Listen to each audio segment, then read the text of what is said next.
አንድ ብር አልሰርቅም። አንድ ብር ከዚህ ምስኪን ህዝብ እኛ አንሰርቅም። አንድ ብር አልሰርቅም። ሰርቄ ደግሞ አልፈልግም። እንደምታውቀው አልሰርቅም። ከኢትዮጵያ ገበያና ግብይት ላይ የጠፋችው አንድ ብር ከጠቅላይ ሚኒስትሩ አንደበት ላይ ግን አልጠፋችም። ደጋግመው አንድ ብር አልሰርቅም እያሉ ስሟን ያነሱታል። እና ስንት ብር ነው የሚሰርቁት የሚል ጥያቄን የሚያጭረው ይህ ገለጻ ባሳለፍነው ሰኞም ደግመውት እንደገና መነጋገሪያ ሆኗል። ገና ስልጣኑን ባገኙት በመጀመሪያው አንድ ዓመት ጀምረው ነበር ይህንን ቃል መናገር የጀመሩት። አንድ ብር አልሰርቅም የሚለውን ቃላቸውን የሰማ የትኛውም ሰው ለየትኛው ቃሎ ታምነዋልና አንድ ብር አልሰርቅም ሲሉ እንመነዎት የሚልን ክርክር ሊያነሳ ግድ ይለዋል። እንዲያም ሆኖ በየአጋጣሚውና በየአደባባዩ አንድ ብር አልሰርቅም ብሎ መሐላ አልበላሽም ምን አመጣው የሚለውን ተረት ማስታወሱ አይቀርም። የአገዛዙ ቁንጮ የሆኑት ጠቅላይ ሚኒስትር አብይ እየማሉ የፈጣሪያቸውንም ስም እየጠሩ ደጋግመው ከተናገሯቸው ነገሮች አንዱ አልሰርቅም የሚለው ይጠቀሳል። ገና ስልጣን በያዙባት ዕለት ጀምረው ሙስና የሚለውን መንግስታዊ መዝገበ ቃል ሌብነት ብለው የሰየሙት ጠቅላይ ሚኒስትሩ የድርጊቱን ፈጻሚዎች ደግሞ ሌቦች ይሏቸዋል። እሳቸው ግን እጃቸው ንጹህ እንደሆነ ልጆቻቸውንም እየለመኑ እንደሚያሳድጉ፣ ሚስታቸው በድህነት ውስጥ ይኖሩ እንደነበር፣ ባለመስረቃቸውም ገነትን እንደሚወርሱ፣ ሌባ ለመሆናቸውንም የኢትዮጵያ ሕዝብ እንደሚመሰክርላቸው ደጋግመው ተናግረዋል። ከ5 ዓመት በፊት በደሴ ከተማ ሰብስበው አንድ ብር አልሰርቃችሁም ያሏቸውን ሰዎች ባሳለፍነው ሰኞ ደግሞ ምንጩ ባልታወቀ ገንዘብ ባደሱት ቤተመንግስት ግቢ ውስጥ ጠርተው በኖራ የተንቆጠቆጠውን ከውጭ ሀገር በመጡ ግብአቶች ያማረውን ግቢያቸውን ካስጎበኟቸው በኋላ አንድ ብር አልሰርቃችሁም ብለዋቸዋል። ደግሞም ሌባ ራሱን ሌባ ነኝ ብሎ ልሰርቅ ነውም ብሎ ይሰርቃል እንዴ ብሎ የጠየቃቸው ግን የለም።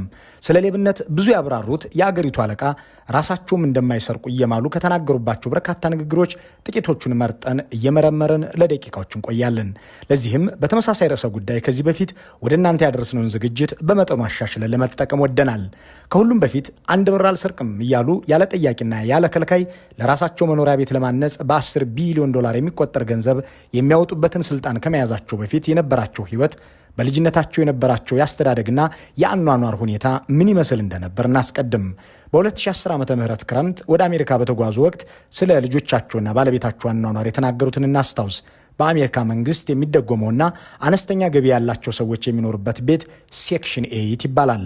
እሳቸው ሰርቀው ቤተሰባቸውን መደጎም ስላልፈለጉ ልጆቻቸውና ባለቤታቸው በዚህ ቤት ውስጥ ይኖሩ እንደነበር ያብራራሉ። ባለቤቴ 7 ዓመት ሴክሽን 8 ውስጥ ትኖር ነበር። ለነሱ አፓርትመንት መከራየት አልችልም፣ ሰርቄ ደግሞ አልፈልግም።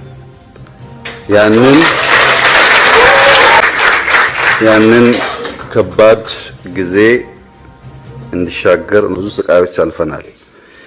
ያም ሆኖ ቲም ለማ ገንዘብ እያዋጣ ትኬት እየገዛ ይልከኝ ነበር። በዚሁ አጋጣሚ ዶክተር ወርቅነህን በጣም ማመስገን እፈልጋለሁ።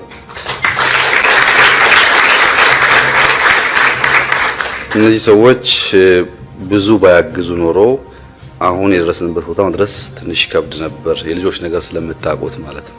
ይህ በአዳራሽ ውስጥ የሚሰማ ጨብጫቢ እርስዎ ለቤተሰቦ የሚታመኑ ለትዳሮም መልካም የነበሩ ሆነው እጆ መስረቅ ባለመቻሉ ለድህነት ኑሮ መዳረጋቸውን ሲገልጹ በቤተሰብ ጉዳይ መግባት እንዳይሆንብን እንጂ ንግግሮስ ጥያቄዎችን ያጭራል የማለት እድል አልነበረውም።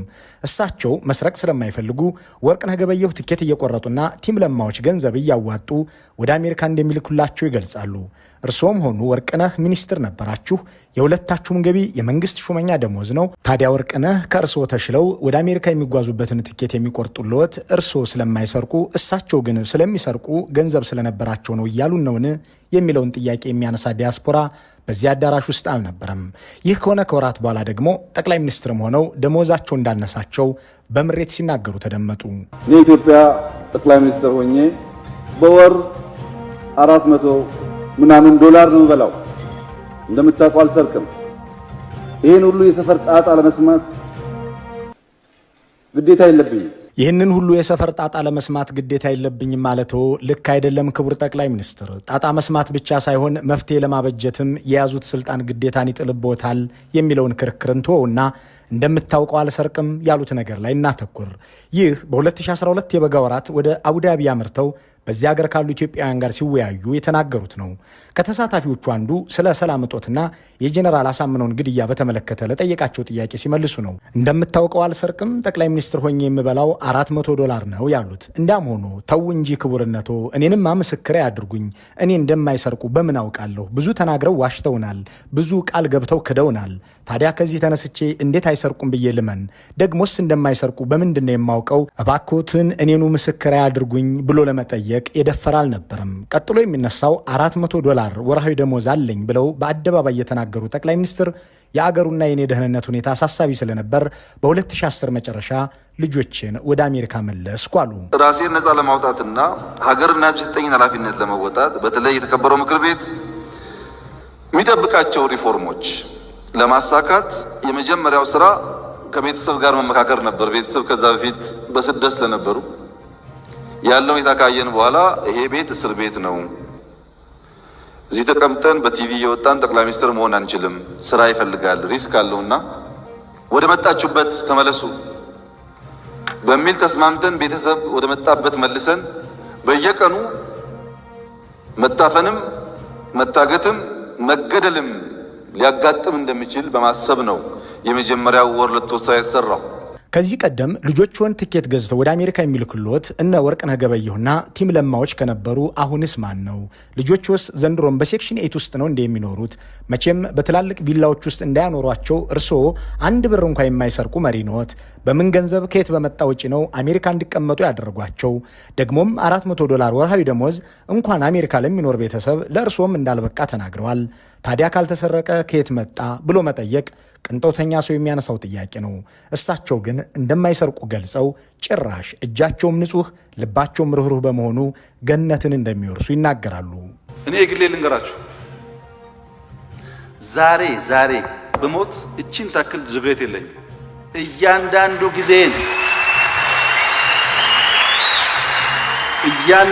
ጊዜን በጣም ለሚጠቅም ነገር፣ በጣም ለሚፈይድ ነገር እጄንም ልቤንም ንጹህ አድርጌ እንደሰራው ስለማቅ በማምነው እምነት ደግሞ እንደዛ ከሰራ የሚጠብቅ ገነት ስለሆነ ጭንቀት የለም ማለት ነው።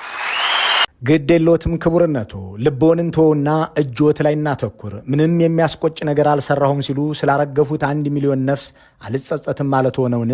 የአገር ውድመት፣ የህዝብ ስደት፣ የአገር ገጽታ መበላሸት በእኔ ችሎታ ማነስና ስህተት የመጣ ነው ብዬ አልጸጸትም ማለት ወስነውን? በከፋፋይ ንግግሮቹ በሐሰተኛ አንደበቶ ደም ያቃቡት ህዝብ አይጸጽተኝም እያሉን ነው እንዴ?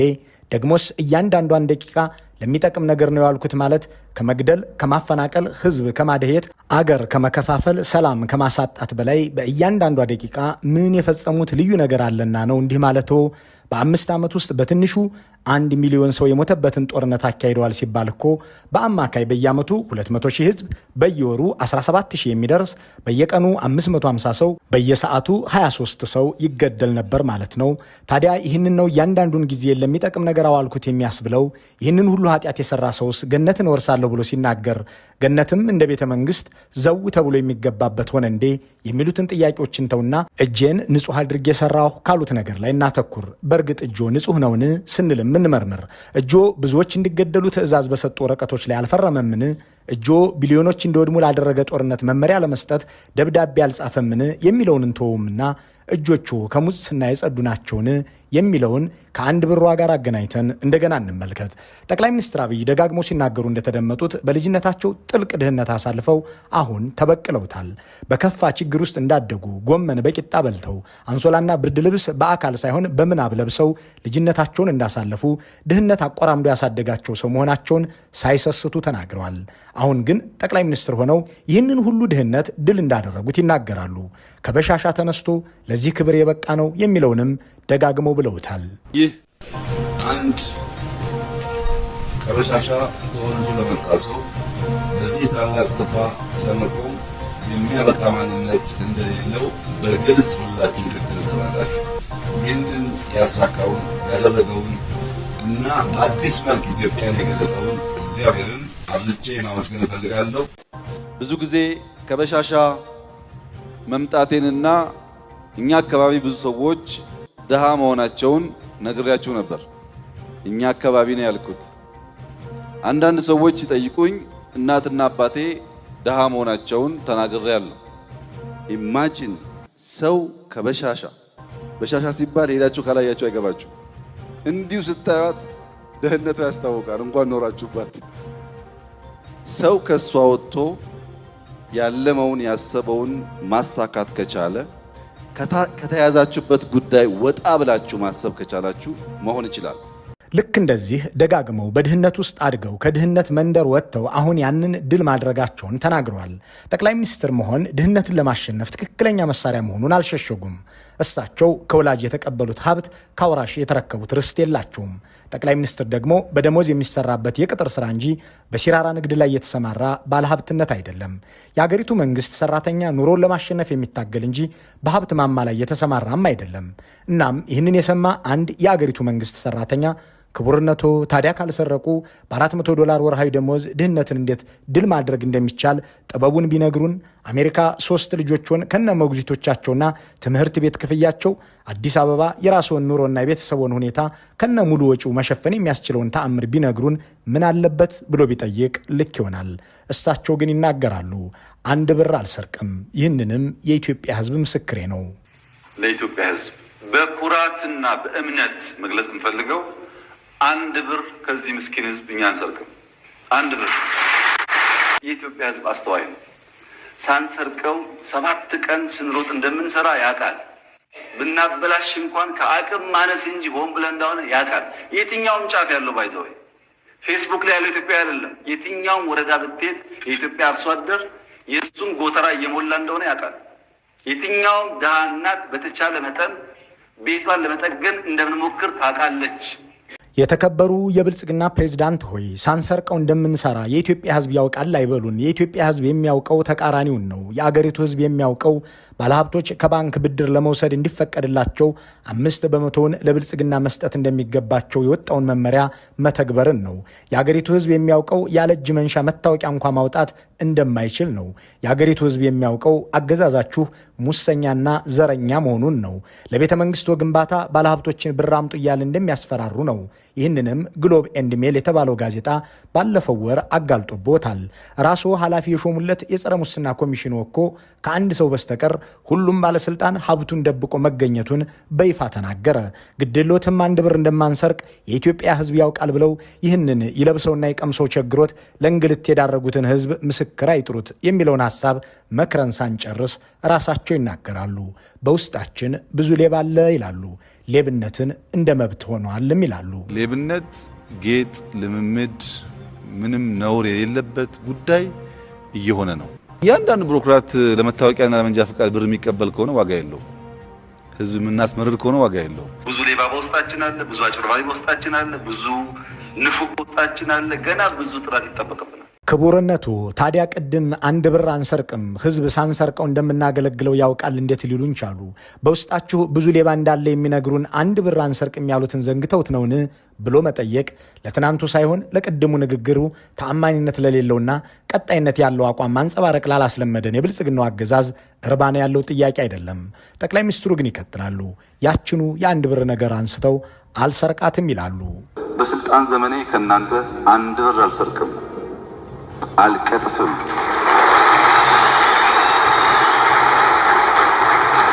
ላልሰርቅ፣ ላልቀጥፍ፣ ላላደላ በሄድኩበት ሁሉ መርዶ እየሰማው መኖር ደግሞ ያን ያክል የሚያጓጓኝ ነገር አይደለም።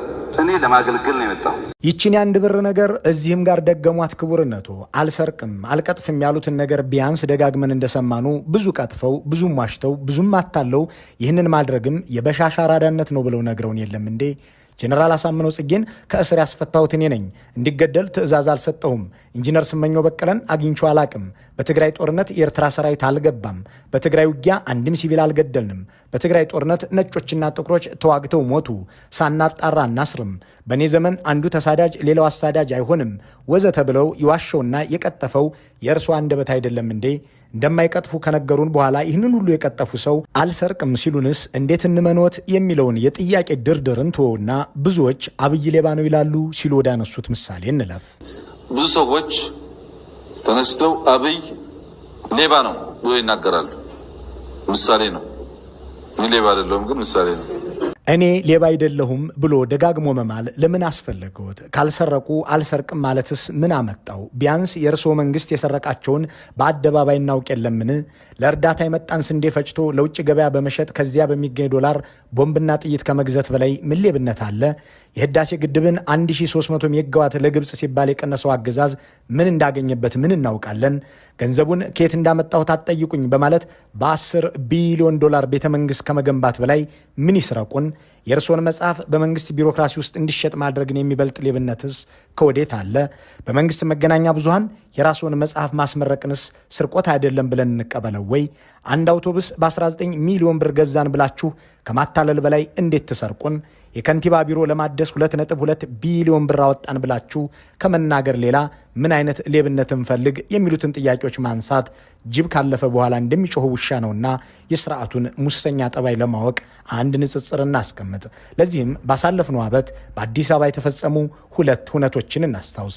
ዘመን ባንክ ባለ 36 ወለል ያለው ዘመናዊ ህንፃ ገንብቶ ያጠናቀቀውና የአዲስ አበባ ማዘጋጃ ቤት በ1957 በቀዳማዊ ኃይለሥላሴ የታነጸውን የከንቲባ ቢሮ አድሶ የጨረሰው በተመሳሳይ ሰሞናት ነበር።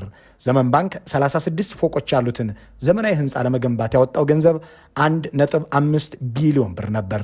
መንግስት ማዘጋጃ ቤቱን ለማደስ ያፈሰሰው ገንዘብ ግን 2.2 ቢሊዮን ብር ነው።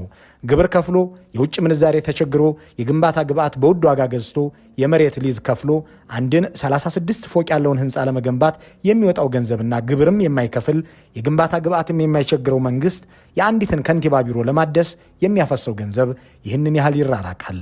ከዜሮ ጀምሮ ከሚገነባ ህንፃ ይልቅ የሚታደስ ቢሮ ብዙ በሚያስከፍልባት ሀገር ነው እንግዲህ አንድ ብር አንሰርቅም የሚባለው። ጠቅላይ ሚኒስትር አብይ ለዚህ ጥሩ መልስ አላቸው ይመስላል። መሪዎች ብዙ ጊዜ አትስረቅ ይላሉ፣ ግን ይሰርቃሉ ብለዋል። የምትለውን ነገር ማድረግ ትችላለህ ወይስ ሰዎችን እንዲያደርጉ ትጋብዛለህ? ንጹህ ቢሮ ይኖራችሁ እያሉ መናገርና ንጹህ ቢሮ ሰርቶ እናንተ ምን የምሰሉ ማለት የተለያየ ነገር። ብዙ ጊዜ ያለው ችግር ኃላፊዎች ይላሉ አትስረቁ ይላሉ፣ ይሰርቃሉ። ቁም ነገሩ ያለው እዚህ ላይ ይመስላል። አትስረቁ የሚል መሪ ሌባ ነው የሚለው የጠቅላይ ሚኒስትሩ ንግግር ለብልጽግናው አለቆች የሚሰራ መሆኑን ራሳቸውም አይክዱትም። በውስጣችን ብዙ ሌባ አለ ብለዋል። ለበዓለ ሲመት ለመድረክ ዲኮር ብቻ በሚሊዮን የሚቆጠር ዶላር የሚያፈስ መንግስት፣ ለአንድ ራት ግብዣ 54 ሚሊዮን ብር የሚያወጣ መሪ፣ ሪፐብሊካን ጋርድና የጠቅላይ ሚኒስትር ጽሕፈት ቤት ኦዲት አይደረጉም ብሎ የሚከለክል አገዛዝ፣ እንዳትጠይቁኝ እያለ ቢሊዮን ዶላሮችን ለፓርክ ግንባታና ለቤተ መንግስት እነጻ የሚያውል ስርዓት በእርግጥም ጥንቅቅ ያለ ሌባ መሆኑ ግልጽ ነው።